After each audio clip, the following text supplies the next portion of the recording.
All right, so if you are wondering what was added in Season 8, it is these little corruption zones. I know I'm not supposed to mention Evil Diablo 4, but if you play Diablo 4, they sort of work like Hell Tides in a way.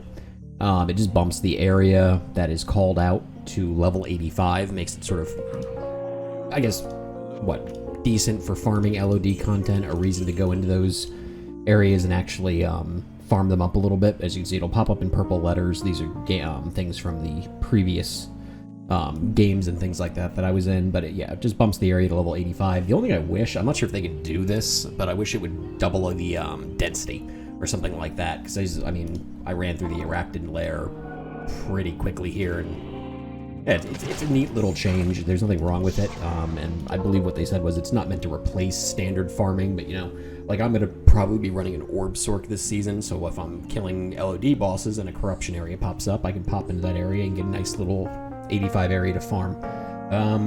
That's basically it. Oh, speaking of which, Sacrifice Paladin. The answer is Doom. As a matter of fact, if you have problems with survivability on any character, just go with the Doom. It's severely underrated. While I'm here, funny story. When I was a kid playing LOD, we didn't know what the word legit was. Legitimate. We thought it was legate. Me and my idiot friend had a bunch of, we had 4-socket bug valors and bug strings, if you remember those. And after everything got deleted, which we didn't believe was going to happen, the only thing I had left that was legate was a Doom Paladin, which apparently was BM to be dueling with. But you know what? Maybe you shouldn't hostile me instantly when I enter a Duels Now game. But yeah, Doom always had a special spot in my heart, and it's still very good. Underrated having Holy Freeze. I'll try to get David to put this on a barb or something this season, but 350 ED and Holy Freeze, yeah, it's pretty dope.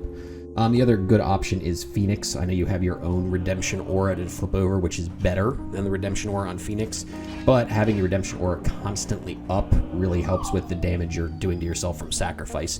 Either of those are good options. It's not very budgety. I think Sacrifice Paladin is not a budget character in the slightest.